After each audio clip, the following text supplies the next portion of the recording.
Hey everybody.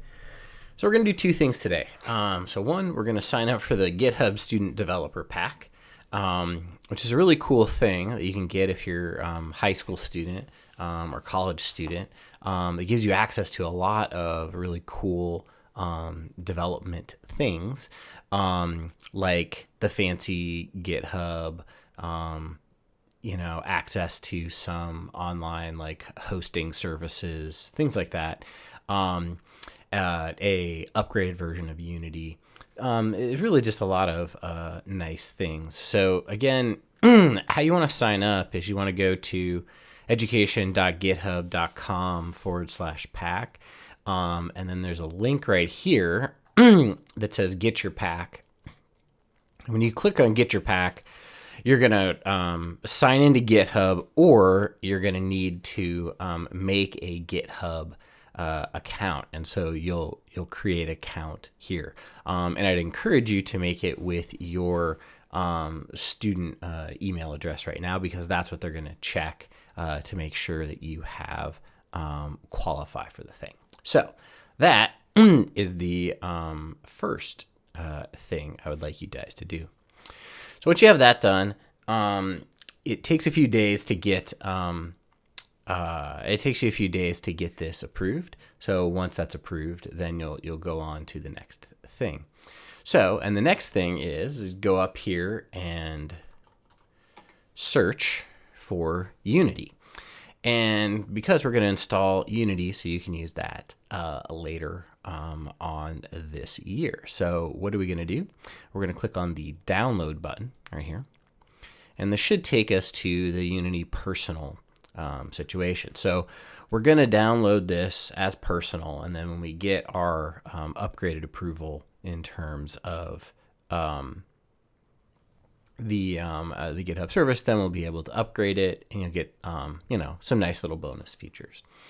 So first you're going to click this and confirm you are able to use Unity Personal, and then you're going to click on the Download Unity Hub button. And so that, when you click on Download, it's going to pop up and ask you to save this Unity Hub setup.exe. I'm going to cancel because I already have it downloaded.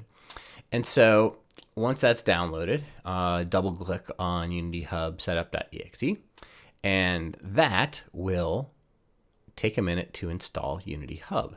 And when Unity Hub finishes installing, you'll end up with a little window like this that says Unity Hub. It'll probably say 2.32.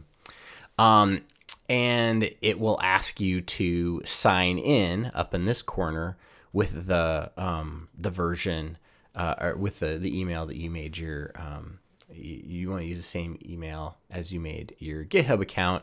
And in this case, you might need to say create Unity ID. So when I oops, I didn't mean to click on that. So when if I sign out and then I sign in, it'll say, if you don't have a Unity ID, please create one. So what you'll want to do is you'll want to create the Unity ID, and then you'll sign in with Google using the same email, and then it'll link them together. And then you won't have to remember like yet another password combination and things. Cool. So once that's done, you will have these things. So projects are where your projects are going to live, and I'll show you what a new project looks like. And then we're going to go down to installs, and for you, it should end up being blank. So what we really want to do here is we want to click on add and install. And this is kind of the most important part. We're going to click on add, and then we're going to pick which version of Unity that we want.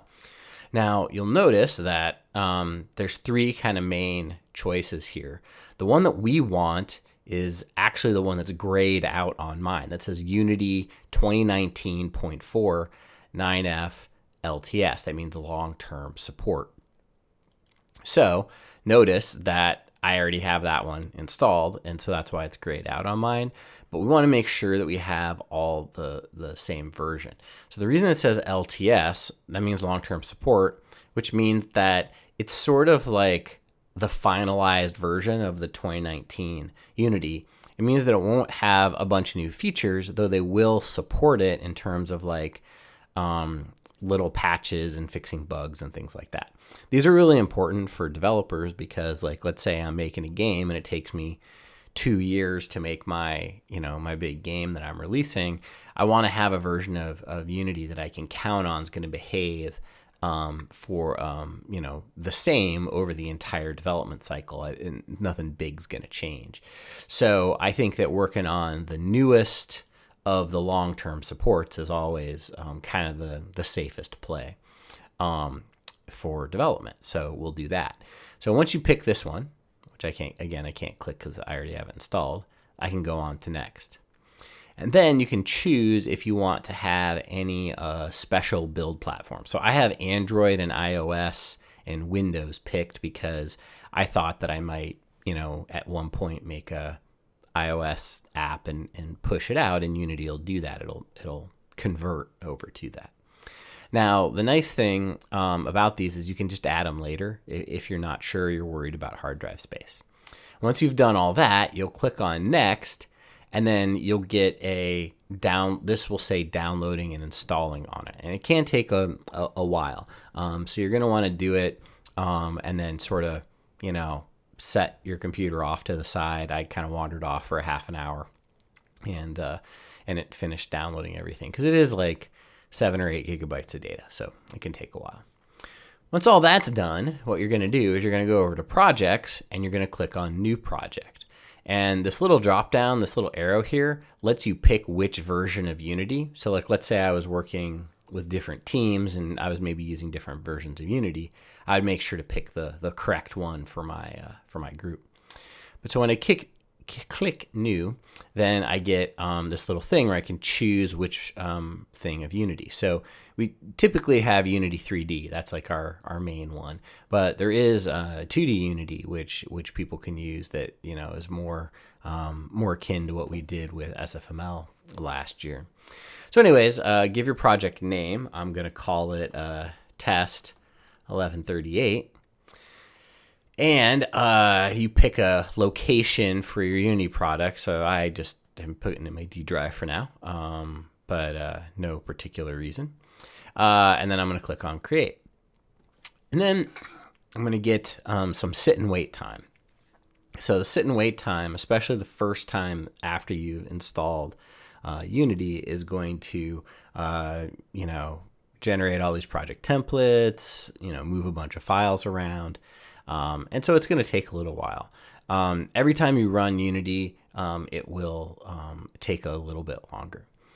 Sometimes when you run Unity, it'll ask you if you want to update it. And now that you're in the long-term support thing, the answer is yes, you do want to update it. So that's one of the things about sort of maintaining this is updating it relatively frequently. I think that there's like an update about every 2 or 3 weeks. Certainly at least one a month. But again, especially when you're working on teams, you want to have it be the same. And so here we go. Now we are in our lovely Unity interface. Yours may or may not look this way. I have it in sort of dark mode, which I find a little easier on the eyes, especially in the evening. And there you go. We're in a great shape. We can go in here and create stuff. Hey, let's make, I don't know, we can make folders, we can make all sorts of stuff. And so we'll get into that in the next set of videos is what to do once we're in this space. So hopefully this went really smooth. The main one I'll just kind of say is file, save. So always want to know how to save it. And then when you're ready to close it out, you can just close it out. It should go away. Enjoy. Peace.